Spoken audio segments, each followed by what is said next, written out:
G'day Raiders family, it's Bourkey here and welcome to a late edition of Bourkey's Top 10 post-match review against the Bulldogs. I do apologise for the late notice and the late video review. As you know, I was in Sydney for the game last week and it was a fantastic thrill to meet a lot of you at the game.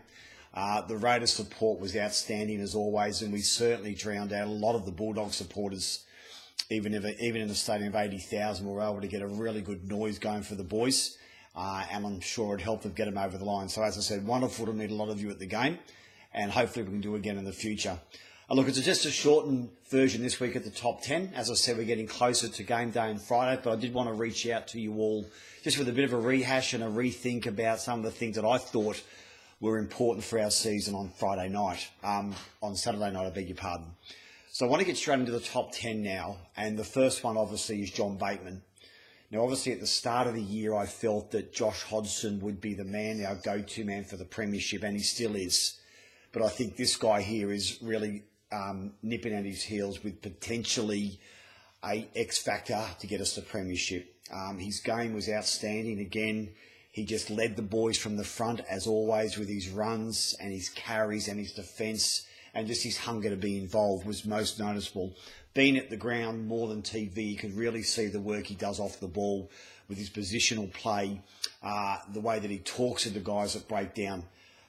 Right now, we need this guy in the field for the rest of the year. With some troops coming back over the horizon, it augurs very, very well for the rest of our year as John Bateman can stay fit. But he was outstanding again on the weekend, and it's really exciting for what he's going to bring now for the back half of the year. Number 2, I've gone for the young guns. Now, even on the weekend and post-match, there was still a lot of Raiders supporters who were still unhappy with the win. But if you break it down, Hudson Young, Horsburgh, Starling, Chris, Sibbertson, Gula, if he was to play until he pulled out because Bateman came back. 6 players all under 5 games, some under 10 games. So that's a massive amount of youth in our side against the Canterbury side that did have a lot of experience in their side. Foran, Hopewadi, Jackson, they had a lot of experience over our guys, and that augurs well for our depth in the future. So we've got to be a little bit balanced in our approach to some of the comments about how we went and how we won. We still got the 2 points, which we needed badly, with a lot of youth in our side. Now, so we get some big guns back this week, but these guys have now had a taste of that experience. Number 4, I've gone for Nickel Clockstadt. Once again, absolutely brilliant game. Without a doubt, the man of the match just keeps going ahead now in leaps and bounds. Would have to be close to the second best fullback in the game at the moment, in my opinion, behind probably the third best, probably Ponga Tedesco, then CNK by a mile. So once again, this really augurs well with what he's now bringing to the table.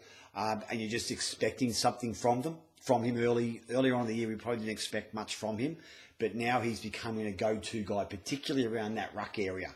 You saw the lethalness on the weekend where he was able to get that long 80-metre run, but some of his other carries, safety under the high ball, his defence, and just his talk close to the line were absolutely outstanding. So a massive game from CNK. Number 4, I've gone for Aiden Caesar. Good to see him back, but once again, he didn't really impact a lot. He was solid, don't get me wrong. A couple of his kicks were a bit off. I felt one particularly late in the second half when we had about 5 minutes to go, where he kicked to the left-hand corner, which is where all the Raiders supporters were sitting. That ball needed to go out to give us the scrum to actually run the clock down. He wasn't able to find touch, and that was a real worry because we needed a break then and there. He kept the ball in play, gave Canterbury a full set of 6 around 10, 15 metres out from their line. And that's the sort of little 1%ers that we really need him to work on for the benefit of the team. As I said, he didn't do anything wrong, was solid, but just a couple of things there where he just needed to nail them. Gave them a seven set of tackles in the first half as well, which really rocked our momentum a bit after up 10-0. So number 5, I've gone for Whitehead. Once again, a terrifically solid game. Just a real go-to man for us now, isn't he, in relation to his confidence, his reliability and his dependability, particularly with the younger guys. So he can float left edge, right edge, middle. Those guys are a rare commodity in the NRL. Guys that can float around like that. We've got a real diamond here, the way that he can move in particular areas of the field and just help out where we're short of numbers or short of experience or covering for injuries. So he had a fantastic game as well. Number 6, Sebastian Kris, I also thought was outstanding. When you've got a world-class half like Kieran Foran playing left edge, and if you look back at that Bulldogs game, the Bulldogs ran probably 80% towards his left edge, or our right edge, the Bulldogs' left edge. Have someone like Kieran Foran, who I don't rate really much anymore as a world-class halfback, but he still forms a lot of structure with his plays and asks a lot of questions of defence, the way that he straightens the attack and tries to put runners through. It was no surprise that both the Bulldogs' tries came down that left edge, as I said, because they were really trying to target Sebastian on that side. But I thought he handled it very, very well. He's a big body, and he'll only be better for the run. His try was very nice, great reflexes to be in the right position at the right time off Oldie, but it augurs well for us, particularly if we strike anything down the track with Nick or Jared in the centres, we've got a replacement there ready, willing and able. Number 7, I've gone for Havili. A different game from him. Not as much running. When he did run, he set up Bateman's try. Possibly could have gone inside to Aiden, who would have scored under the post untouched, but it doesn't matter. He was very solid out of dummy half, some really good thrusts out of that area to drag in 3 or 4 Bulldogs defenders consistently. He's going to be there the next 6 to 8 weeks. So for him to be able to massage his game into more that offload set-up play compared to his running bulldozer style, is a bonus. He's going to have to back off that now, play more that traditional hooker role, but basically look for the big guys like Papa and Bateman, Tapani, and those guys as well with his short game out of dummy half.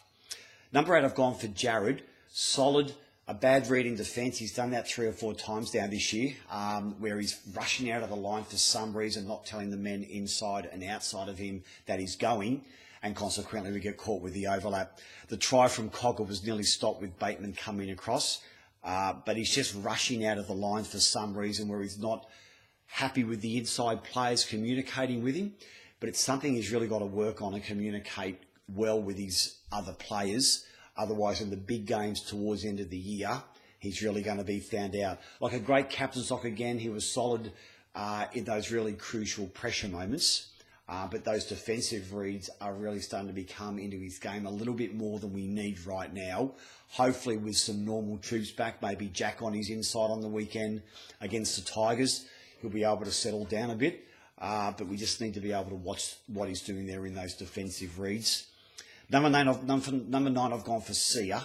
Once again, he just seems to have dropped off his impact work. A fantastic inspirational and spiritual leader. Just making a few mistakes here and there. He's not making as much yardage at the moment with some of his runs. They're gritty runs, don't get me wrong, but he can certainly, I think, just bring a lot more impact. Once again, those errors don't help, and he may just need to lift it another 1%. Once all the big guys and our big guns are back, I think that's going to help him as well, where he's not trying to lead the young guys consistently around the park. And number 10, I've gone for the Horizon now. We get all our Origin stars back this weekend against the Tigers. We then have the Sharks the following Thursday, where all the Origin guys will be on deck. The second Origin in Perth is a totally football-free weekend other than the Origin, so we've got no commitments there. We then go into a bye after the third Origin, before the third Origin, and then we don't play Parramatta till after the third Origin. So we've really only got this weekend's game against the Tigers. We've got all our Origin guys out, which is an absolute bonus. So if we can just ride out this next 3 to 4 weeks, it's going to hold us in terrific stead for that back half of the year. So it's looking really positive. I'm hoping we get some of the big names back over the next couple of weeks. The Origin boys, hopefully they can stay fit after tomorrow night against in the State of Origin, and things are looking up against the Tigers. So guys, that's it for this week. As always, thank you so much for your support. You can catch me on Bourkeys Top 10 Facebook page right here, at Twitter at Bourkey Top 10. My YouTube channel's now kicked off at Bourkeys Top 10, plus all your podcast areas you want to listen to on Spotify through Apple, Google, Spotify, as I said, and any of your other podcast apps. So as always, guys, thank you so much. Lead green, as always, and this is Bourkey out. Bye for now.